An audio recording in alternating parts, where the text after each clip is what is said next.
रंभा मालिकेच्या पुढील काही भागांमध्ये आपल्याला हा जबरदस्त असा ट्विस्ट पाहायला मिळणार आहे, ज्यामध्ये 7 वर्ष जे काही साईनं प्रेम रमावर केलं होतं त्या प्रेमाचा तो आता रमासाठी त्याग करताना दिसणार आहे। तर नेमकं यामध्ये काय काय घडतंय, चला तर मग आपण या भागात पाहणार आहोत। तर हा व्हिडिओ शेवटपर्यंत नक्कीच बघा। खरं तर आता रमाला कळलेलं असतं की आरोही आपली मुलगी आहे आणि त्याचसोबत अक्षयही तिला तब्बल 7 वर्षानंतर भेटलेला असतो। त्यामुळे मनातून कुठेतरी तिला असं वाटत असतं की आपल्या मुलीसोबत जास्तीत जास्त वेळ घालवायला हवा, कारण इतकी वर्ष तब्बल 7 वर्ष ती आपल्या मुलीसाठी तडफडत होती। तिची मुलगी कशी दिसत असेल, कशी काय वागणूक असेल, ती संस्कार कसे तिच्यावर झाले असतील, या सगळ्याची उत्सुकता रमाला होती। आणि आता चक्क जी आरोही असते, तिची जी मुलगी असते, ती आता तिच्या समोर असते, पण ती तिच्यासोबत बोलूही शकत नसते की मी तुझी आई आहे। पण नकळतपणे आरोहीच्या मुखात नेहमीच रमासाठी आई हा शब्द असतोच, पण अक्षयला हे आवडत नसतं, म्हणूनच अक्षयच्या समोर ती मात्र मॅडम असं म्हणत असते। दुसरीकडे आता आरोहीच या दोघांना एकत्र येताना दिसत असते, म्हणजेच आरोही जी आहे ती आता अक्षय आणि रमाला मुद्दामून एकत्र आणत असते। दोघंही जण एकत्र जे आहेत ते आता रमाला घेऊन सोडायला चाललेले असतात। गाडीत त्यांचा खूप छान असा प्रवास असतो। त्याच वेळेला आता रमाला जे गाणं आवडतं तेच गाणं अजूनही अक्षय ऐकतो आणि त्याला ते गाणं अजूनही आवडतं, ही गोष्टसुद्धा आता रमाला कळलेली असते। त्यामुळे आता आरोही जेव्हा गाडीत बसलेली असते तेव्हा रमाला ही गोष्ट सांगते आणि रमाला ही गोष्ट जेव्हा समजते तेव्हा आता ती जुन्या आठवणींमध्ये सुद्धा हरवलेली असते। त्याच वेळेला रमा जी आहे ती अक्षयसाठी ते रोमॅन्टिक गाणंसुद्धा बोलते, कधी तू कधी मी। मुंबई पुणे मुंबईमधलं हे सॉन्ग असतं आणि त्यानंतर मात्र अक्षय देखील एक छान असं सॉन्ग बोलतो, ज्याने रमाच्या डोळ्यात आता अक्षरशः पाणी आलेलं असतं। रमा अक्षयकडे पाहत असते, पण इथे ही स्टोरी संपत नसते, तर इथून खरं तर हा प्रवास सुरू होणार असतो। कारण आता जो काही साई आहे तो चक्क समोर येणार असतो। साईला हे माहिती नसतं की अक्षय आणि आरोही हे इथपर्यंत आहेत, म्हणजे इथे आलेले आहेत आणि ह्यांची आणि रमाची भेट झालेली आहे हे सुद्धा साईला माहीत नसतं। खरं तर रमानेच हेच मुळात सांगितलेलं नसतं। दुसरीकडे मात्र आता आरोही जी आहे ती आता रमाला जेव्हा सोडते तेव्हा आरोही जी आहे ती रमाला घट्ट मिठी मारते, रमापासून लांब जाणार असते। त्यामुळे तिला ती शेवटची भेटते, तिला तिच्यामध्ये तिची साक्षात आईच आहे असं वाटतं। ती तिला परी आईसुद्धा लाडाने म्हणत असते। ती जेव्हा तिला मिठी मारते तेव्हा मात्र अक्षयच्या मनात कुठेतरी काहूर माजतो, कारण इतकी वर्ष रमा नव्हती आणि अचानक आता रमा 7 वर्षानंतर आलेली आहे। मग रमाला आणि आरोहीला एकत्र काय येऊ द्यायचं, म्हणूनच तो आरोहीला ना जेव्हा ती रमाच्या जवळ जात असते ना तेव्हा त्या आरोहीला लांब खेचतो आणि बाजूला करतो। जेव्हा तो ना आता बाजूला करतो ना तेव्हा मात्र आता तिथे रमाच्या डोळ्यात पाणी येतं। रमाच्या डोळ्यात तर पाणी आलेलंच असतं, पण त्याच वेळेला मात्र आता तिथे असणारा साई तो तिला सावरतो। साई जो आहे तो तिच्या डोळे पुसण्यासाठी तिला रुमाल देतो। जेव्हा डोळे पुसण्यासाठी तो रुमाल पुढे करतो ना तेव्हा आरोहीसुद्धा पाहते की तिथं कोण आलं आहे। तर दुसरीकडे मात्र साई चकित पडलेला असतो की अक्षय आणि त्याचसोबत ही मुलगी, या मुलीला तर आपण भेटलो आहे। तो सुद्धा प्रसंग साईच्या नजरेसमोर येतो, कारण साईने आता आरोहीसोबत चांगलीच फ्रेंडशिप केलेली असते, त्यांची गट्टीही जमलेली असते। पण त्याला हे माहीत नसतं की आरोही म्हणजेच रमाची मुलगी आहे। आणि जेव्हा आता आरोही त्याला अक्षयसोबत दिसते तेव्हा मात्र आता तो कन्फर्म होतो की ह्यांची काहीतरी रिलेशन आहे, म्हणजेच जी मुलगी मला भेटली होती ती रमाचीच मुलगी आहे हा कुठेतरी तो विचार करतो। तर दुसरीकडे आरोहीने सुद्धा साईला बघितलेलं असतं, त्यामुळे आता आरोहीसुद्धा अक्षयला सांगत असते की बाबा मी तुला म्हटलं होतं बघ, मला त्या फुगेवाल्याने खूप त्रास दिला होता, तो मला उचलून घेऊन जात होता, म्हणजेच तुम्हाला किडनॅप करणार होता ना, त्यावेळेला मला याच फ्रेंड काकाने वाचवलं होतं। तू मला विचारत होतास बघ त्याचं नाव काय आहे, तो हाच आहे, असं देखील आता इकडे जी आरोही आहे ती अक्षयला सांगते। अक्षय आता आरोहीकडे बघतो आणि त्यानंतर साई आणि रमाचे आभार मानतो की तुम्ही ऐन वेळेला माझ्या मुलीला नेहमीच सावरत असता. म्हणजे का काही माहीत नाही, पण हे कसं काही जुळून येतं.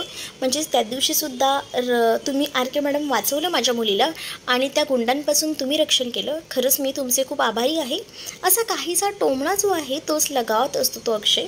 पण त्याला हे कळत नसतं की आपल्या मुलीला ह्यांनी वाचवलेलं आहे हे त्याला काहीच कळत नसतं. पण जेव्हा तो रमा आणि त्याचसोबत त्या साईला एकत्र पाहतो ना, तेव्हा कुठेतरी मनात आहे ना त्याच्या असा रागराग होत असतो. तो लगेचच आरोहीला घेतो तिकडनं आणि साईला निघतो. दुसरीकडे मात्र आता आरोही आणि अक्षय हे पुन्हा आले आहेत.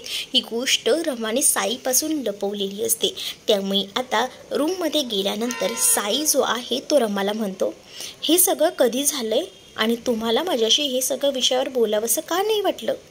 त्यावर रमा साईला म्हणते की या गोष्टी मला त्या दिवशीच कळल्या, ज्या दिवशी 15 ऑगस्टला आपली अनाऊन्समेंट झाली की आपलं एंगेजमेंट आणि लग्न आहे.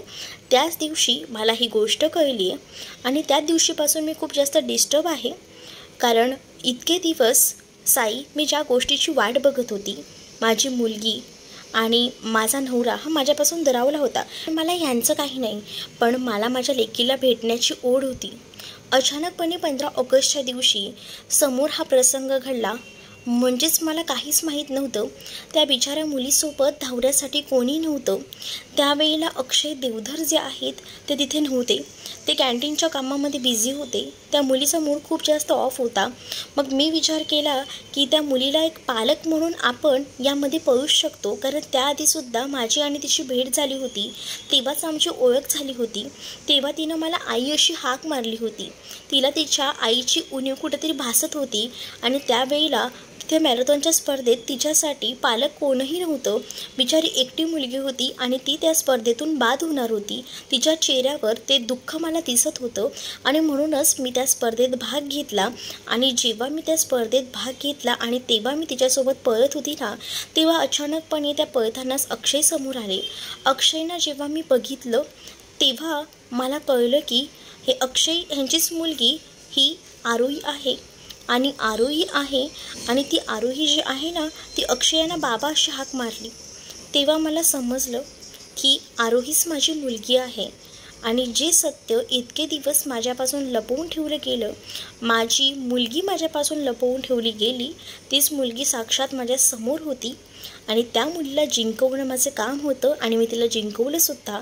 पण त्यावेळेला मी अक्षय यांना आजही म्हटलं होतं, मला माझ्या मुलीसोबत थोडा वेळ थांबू दे, त्यांच्याशी थोडं बोलू दे. पण त्यांनी मला नाही नकार दिला. त्यांनी अक्षरशः माझ्या मुलीला माझ्यापासून हिरावून घेतलं, तोडलं. मी तरी काय बोलणार होते, मला काहीच कळत नाही आहे. म्हणून मी ही गोष्ट तुला पण सांगितली नाही, असं देखील आता रमा साईला म्हणत असते. त्याच वेळेला आता रमाला अक्षयचं ते बोलणं देखील आठवतं. अक्षयनं तिला सांगितलेलं असतं की माझ्या आयुष्यात जो काही गोंधळ तू घातला आहे तो तितका पुरे झाला. यापुढे मला तुझं काही ऐकून घ्यायचं नाही आहे, ना तुझ्याबद्दल कोणत्या गोष्टी ऐकायच्या आहेत ना ऐकून जाणून घ्यायच्या आहेत, हे सुद्धा मला ते बोलले. म्हणूनच मी सुद्धा विचार केला की जाऊ दे, इतक्या वर्षानंतर ते भेटूनसुद्धा जर जुन्याच गोष्टी घेऊन बसले असतील तर त्याला उपयोग काय आहे. म्हणून मी देखील विषय ताणला नाही आणि तिथेच तो विषय संपवायचं ठरवलं. पण काय करणार साई, मला कळत नाही आहे. माझी मुलगी इतक्या वर्षानंतर मला भेटली आणि म्हणूनच मला असं वाटतंय की तिच्यापासून लांब नको जायला. तर दुसरीकडे मात्र साईला आता रमाचं मन कळलेलं असतं. तर तो म्हणत असतो की बघा, मला असं वाटतंय ना की आपलं जे काही लग्न जमलं आहे ते आपण मोडून टाकूया. मला असं वाटतं की तुझ्या आयुष्यात आता इम्पॉर्टंट फक्त आरोही आहे. म्हणजे इतके वर्ष तुझ्या मुलीची वाट बघितलीस, ती मुलगी तुझ्या आयुष्यात आली आहे. तर मला माझं प्रेम नाही मिळालं तरी चालेल, तुम्ही तुमच्या मुलीसोबत सुखाने राहा. मला तुमच्या या सगळ्यामध्ये नाही पडायचं, असं देखील तो आता डोळ्यात पाणी आणून अक्षरशः म्हणत असतो. पण दुसरीकडे मात्र रमालासुद्धा साईसाठी वाईट वाटत असतं. कारण गेली 7 वर्ष तो तिचा आधार बनला होता आणि त्यानं तिला एकदम सांभाळून ठेवलं होतं. ज्या काळात खरं तर गरज होती त्या काळामध्ये अक्षरशः साईनेच तिला आधार दिला होता. हा सगळा प्रसंग तिला आठवतो आणि त्याच वेळेला मात्र रमा म्हणत असते पण हे कसं शक्य आहे? म्हणजे अण्णांनासुद्धा कसं सांगणार आहे आपण? अण्णासुद्धा नाराज होतील, कारण अण्णांनी सगळंच ठरवलं आहे. अण्णांनी साखरपुड्याचा वेन्यूसुद्धा ठरवला आहे. नको नको, अण्णांना खूप जास्त वाईट वाटेल. तू काळजी करू नकोस, मी अण्णांसोबत बोलतो. तर लगेच अण्णांशी बोलायला साई गेलेला असतो. साई अण्णांना बोलतो की थोडं तुमच्याशी बोलायचं होतं. अण्णा म्हणतात काय झालं आहे? त्यावर साई अण्णांना सांगतो की आपण जे काही लग्न ठरवले ते थोडं पोस्टपोन करूया. साईने असं सांगितल्यावर अण्णा म्हणतात की काय झालं आता अचानक? इतके दिवस तुला रमासोबत लग्न करायचं होतं, आता ती लग्नाला तयार झाली आहे आणि मग तू या सगळ्याला नकार का देतोय? तर तो मात्र अक्षय आणि त्याचसोबत आरोही रमाच्या आयुष्यात परत आलेत हे काही कारण देत नाही. कारण अण्णांना जर हे कळलं तर अण्णांनासुद्धा त्रास होऊ शकतो. म्हणूनच तो फक्त स्वतःचं कारण देत असतो आणि तो म्हणत असतो की सध्या माझंच मन असं हे होत नाही आहे, त्यामुळेच मी आता या सगळ्यासाठी तयार नाही, थोडा वेळ जाऊ द्या, मग मी स्वतःहून तुम्हाला म्हणेन, मग आपण त्यावेळेला लग्नाचा विचार करूया असं देखील आता साई अण्णांना म्हणतो. अण्णा म्हणत असतात की ठीक आहे, तू जर तुझ्या मनापासून तयार नसशील तर आपण थोडे दिवस अजून थांबूया. पण माझं असं म्हणणं होतं की रमासुद्धा तयार झाली होती आणि त्याचसोबत आपण सगळ्यांना सांगितलंही होतं, व्हेन्यूसुद्धा ठरवला होता, मग हे सगळं कॅन्सल करावं लागेल ना, म्हणून मी तुला सहज विचारलं. जर सगळं जमून आलंय तर तू कॅन्सल का करतोयस? पण जो साई असतो त्याने आता अक्षरशः मनावर दगड ठेवलेला असतो, कारण त्याला जे आहे ते खरं तर रमाचं जे पूर्वीचं आयुष्य आहे ते रमाला पुन्हा मिळवून द्यायचं असतं. कारण कितीही काही झालं तरी सुद्धा तो इतकं मनापासून प्रेम रमावर करत होता ना की ते शब्दात सुद्धा सांगता येत नव्हतं. कारण इतके दिवस फक्त आणि फक्त रमा अक्षय आणि आरोहीच्या आठवणीत झुरत होती, पण तेव्हासुद्धा त्याला कुठेतरी आशा होती की आपल्या आयुष्यात आपली बायको म्हणून रमा येईल आणि तो क्षण त्याच्या आयुष्यात येत होता. पण तो अक्षरशः एका शेवटच्या क्षणाला त्याच्या हातातून गेलेला होता. पण त्याचं त्याला खूप जास्त वाईट वाटत असलं तरीसुद्धा तो विचार करतो की जर रमाचं सुख माझ्यासोबत नसेल आणि रमाचं सुख जर आरोहीमध्ये असेल तर मी जबरदस्ती का म्हणून त्यांना आपलंसं करून घेऊ, असं तो स्वतः मोठ्या मनाने ठरवतो. आणि तो म्हणतो की आता ज्या काही घटना घडल्या आहेत, म्हणजेच अक्षयला सुद्धा खूप मोठा गैरसमज झाला आहे, त्याचासुद्धा गैरसमज आपल्याला कमी करायला हवा. आणि म्हणूनच तो आता डायरेक्टली जाऊन जो आहे तो आता पहिल्यांदा रमाला भेटतो आणि रमाला सांगू लागतो की मी अण्णांना या सगळ्याबाबत बोललो आहे, मी त्यांना सांगितलंय की मीच माझ्या मनापासून अजून तरी लग्नाला तयार नाही आहे. ते म्हणत होते की नाही आपण लग्न करून टाकूया कारण रमा तयार झाली आहे, पण मला माहिती आहे ना या रमा मॅडम तयार नाही आहेत त्या, पण मी तुमचं नाव नाही सांगितलं आहे कारण तुमच्याबद्दल जर सांगितलं ना तर त्यांना पुन्हा वाईट वाटेल, त्यांना त्रास होईल, म्हणून मी ही गोष्ट त्यांच्यापासून लपवली. रमाला खरंच आता साईचं खूप जास्त कौतुक वाटत असतं, कारण इतके वर्ष तर साईने रमाला समजून घेतलेलं असतं, तिला आधार दिलेला असतो आणि आता या प्रसंगात सुद्धा साई तिला समजून घेत असतो. स्वतःचं प्रेम बाजूला ठेवून त्याला फक्त असं वाटत असतं की माझं प्रेम, माझी मुलगी मला मिळावी आणि यासाठी साई माझ्यासाठी किती काय काय करतोय असा कुठेतरी आता रमा जी आहे ती विचार करत असते. पण त्यानंतर ती साईचे सुद्धा आभार मानते. साईला म्हणत असते की खरंच साई, तुम्ही मला तेव्हापासून आतापर्यंत खूप छान समजून घेतलेलं आहे. तुम्हाला मी कसं थँक्यू बोलू, कसं काही बोलू खरंच कळत नाही. तुमचे उपकार फेडणंसुद्धा मला शक्य होणार नाही. या भाषेतच आता ती साईला बोलत असते. साई म्हणत असतो की तुम्ही तुमच्या आयुष्यात सुखात असाल ना तुमच्या मुलीसोबत, तर मला अजून काहीच नको. तुम्ही खुश असाल तर मी सुद्धा खुश असेन, कारण तुमच्या आनंदात तर मी माझा आनंद शोधतोय, असं देखील साई आता रमाला बोलतो. त्यानंतर साई ठरवतो की नाही आता याबद्दल अक्षयचा सुद्धा झालेला गैरसमज दूर करायचा. अक्षयला तो आता कॅन्टीनमध्ये भेटायला गेलेला असतो. त्याच वेळेला अक्षय जेव्हा साईला बघतो तेव्हा मात्र तो चिडचिड करू लागतो आणि म्हणतो की आता तुमचं माझ्याकडे काय काम आहे साहेब. तर जो साई असतो तो अक्षयला सांगतो की इतक्या वर्षामध्ये तुमचा जो काही गैरसमज झाला आहे तो खरं तर मी मिटवायला आलो आहे. तुम्हाला असं वाटत होतं तेव्हापासून की माझं आणि रमाचं अफेअर आहे, पण हा तुमचा गैरसमज आहे.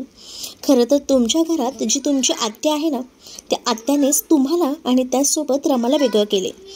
खरं तर ही गोष्ट ही खूप वर्षाआधी घडलेली आहे आणि तुम्हाला माहीत नाही आहे तुमच्या घरात भांडणं लावणारी एकमेव व्यक्ती इरावती आत्या आहे आणि इरावती आत्यानेच तुमच्या घरात जी काही रमा होती ती रमा रिप्लेस करून तिथं माही ठेवली होती आणि रमा बिचारी बाहेर तडफडत होती या प्रेग्नन्सीमध्ये सुद्धा.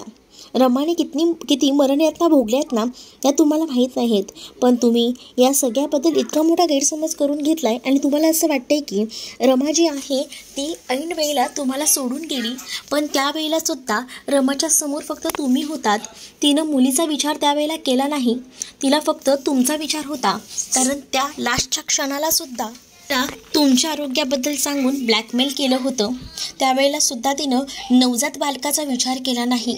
जेव्हा तिचं ऑपरेशन झालं, तिची डिलिव्हरी झाली, त्याच मिनिटाला ती उठून बसली होती तिच्या बाळाला बघण्यासाठी, पण त्यावेळेला सुद्धा इरावतीने तिला असं ब्लॅकमेल केलं की त्यावेळेला तुम्हाला शुगर झाली होती, आठवते का? तुम्ही चक्कर येऊन हॉस्पिटलमध्ये पडला होतात. त्यावेळेला सुद्धा तिनं ब्लॅकमेल केलं होतं की तुम्हाला मारून टाकेन. म्हणूनच रमा ते बाळ माहीला देऊन तिकडनं निघून गेली.